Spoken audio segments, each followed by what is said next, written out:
Hello everyone, welcome to another video on the channel where we're going to take a look at the Group 4 balance of performance on Gran Turismo 7. Is it harder to fix than it looks? Well, let's have a little bit of a go. So balance of performance, if you're not aware, is what is used to try and equalise the performance of cars within a certain category. In motor racing, it's used in real life, it's also used in virtual motorsport as well, and Gran Turismo 7 is no exception. It's generally referred to as BOP sometimes, or BOP.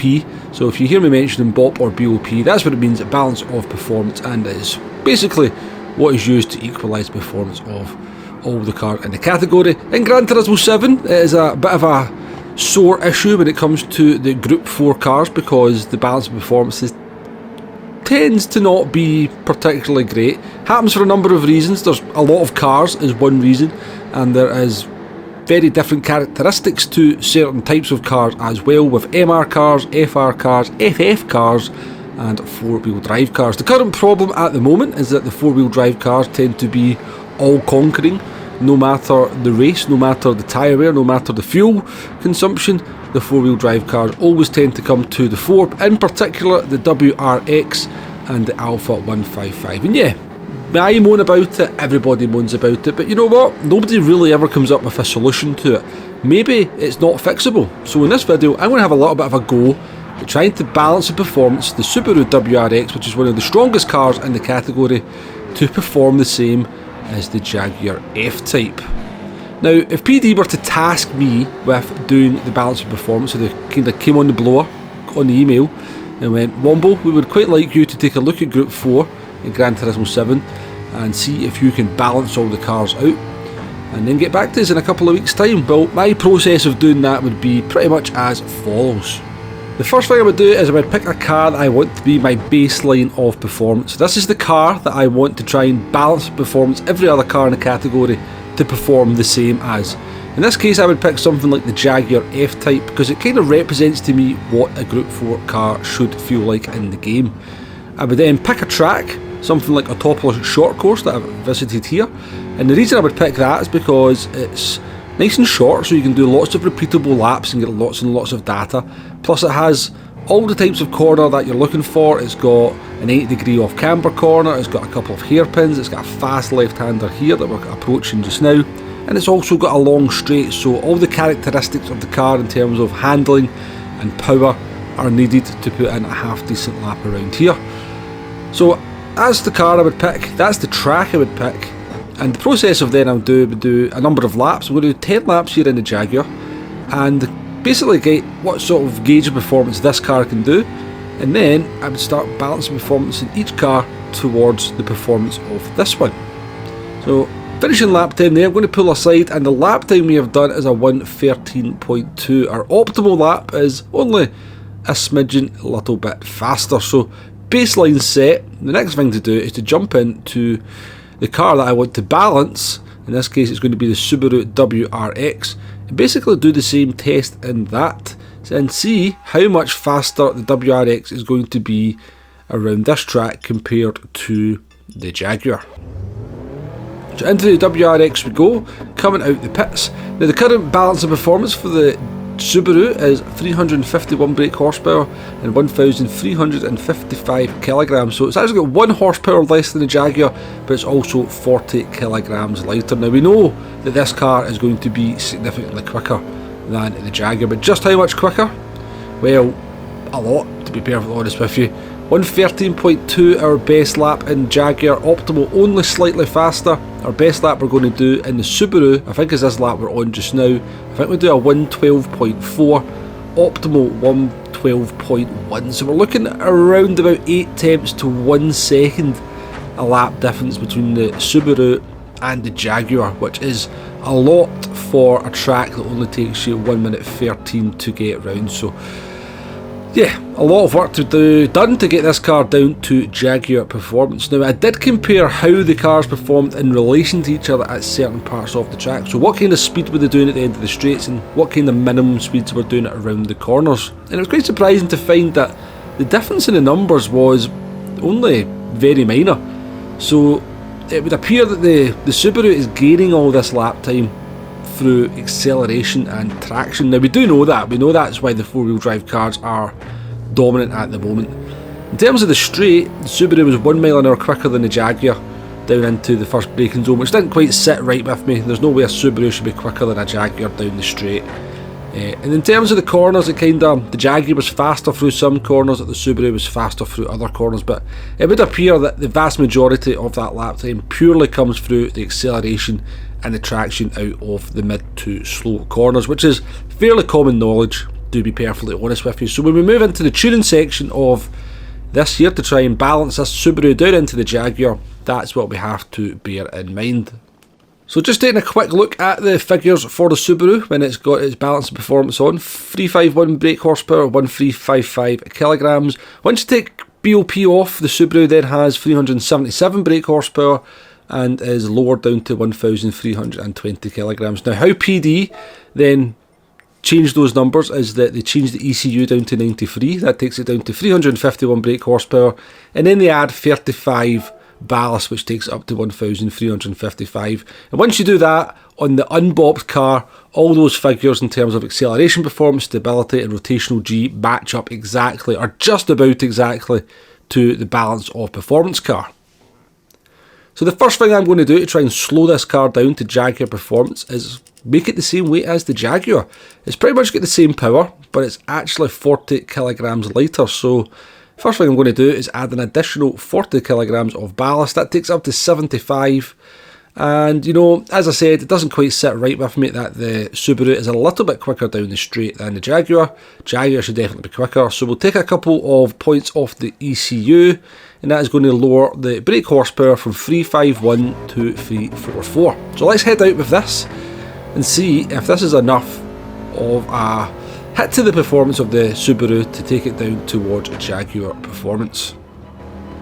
So jumping forward here to the end of lap 6 with our custom balance of performance, 344 brake horsepower, 1395 kilograms, and it's clear to see that our tweaks have certainly had a hit to the performance of the Subaru, but maybe not quite enough as we cross the line with a 112.9 here on lap 6. Our best lap in the Jaguar was a 113.2, but we are around about 0.6 of a second a lap slower compared to the current 1.27 version BOP in the current game. So further tweaks were maybe a little bit necessary to just try and knock another couple of attempts off that, or increase the lap time by a couple of attempts.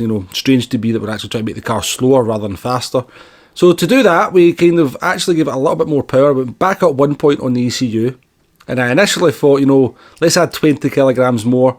And then I thought, let's just round up to 100 and give it an additional 25 kilograms. So our new custom BOP is going to be 347 brake horsepower and 1420 kilograms. So let's head out with this now and see if the car has gone a little bit slower. And this is where I kind of first ran into the issue where maybe this BOP business is not quite as simple as it first looks, because I thought the changes I had made to the car should have made it go a couple of tenths of a lap slower, but in reality it pretty much just went the same speed. So it seems the additional weight that we added, but also the little bit of horsepower that we added compared to the previous test, basically cancelled each other out, and yeah, the car pretty much went the same kind of lap times. So for the next part of the test I decided to go back to 344 brake horsepower and leave the weight at 1420 kilograms.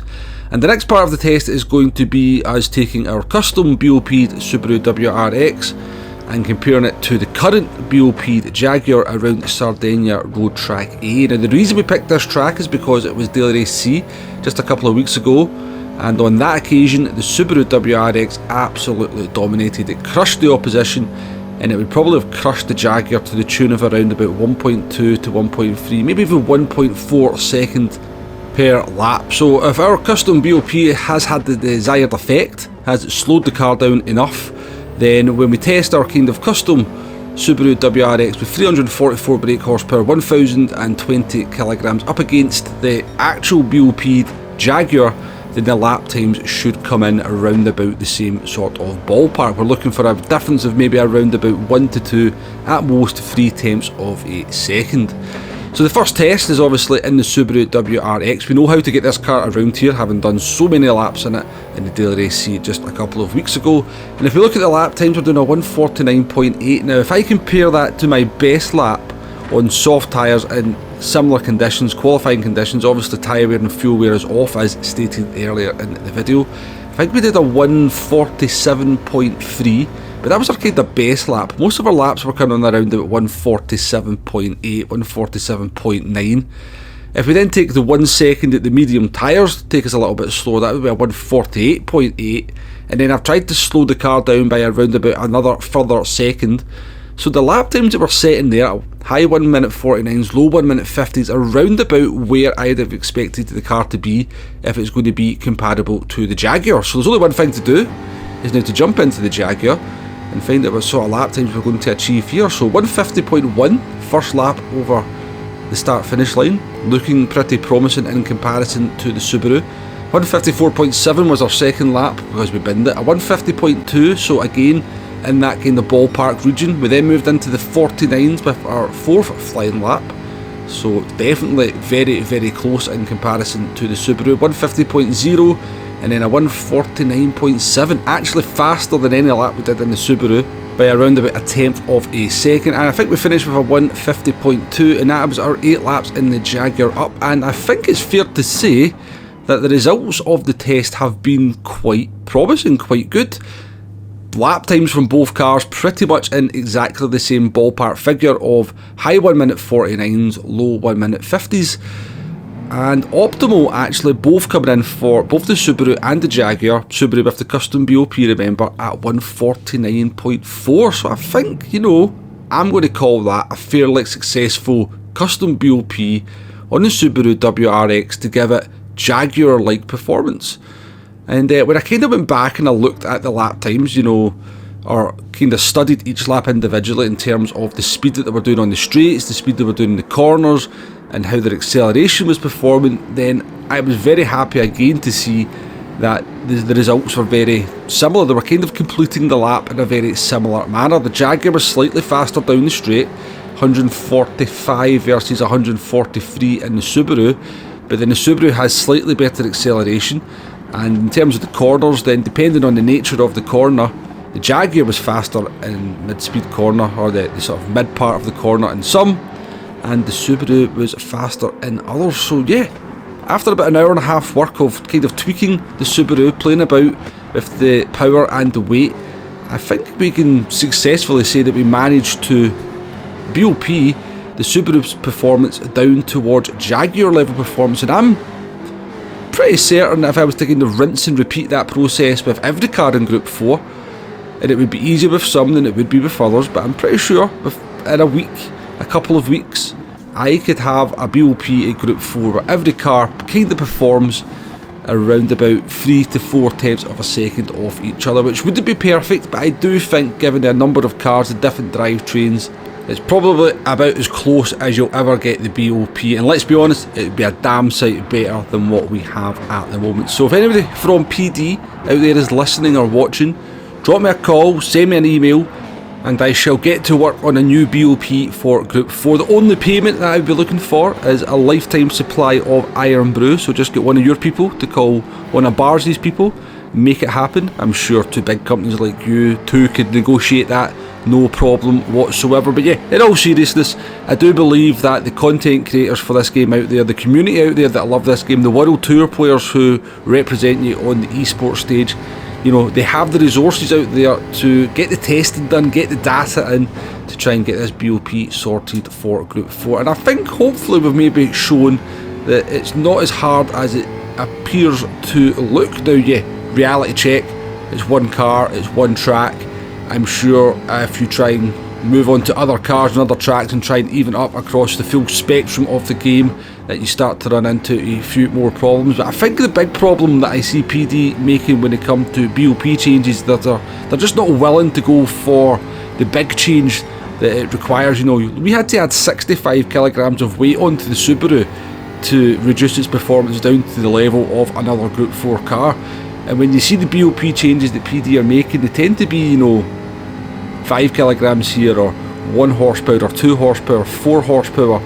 you know, 3 kilograms, 5 kilograms, and it's just not big enough to actually have the desired effect on the car that we're looking for to, you know, suitably nerf these OP cars down to the level of the other ones. So yeah, I think they just have to be a little bit more bold, or even better, just start from the beginning again, bit like how I've maybe described the process that I would do. You know, give yourself a baseline car and then start BOPing the cars to that level. And yeah, it's going to take some fairly dramatic changes, but I think in the long run definitely would be better for the game. But yeah, I'm going to leave it at that. Let me know what you think in the comments about my work here. Do you think it worked? Do you think, you know, there's maybe something I could improve on? What would be your process to maybe start working on the BOP? If you've enjoyed the video, please do hit that like button, please do hit that subscribe button. I shall reply to all comments that come into the video as well. But yeah, thank you very much for watching, and I shall catch you on the next one. Goodbye now.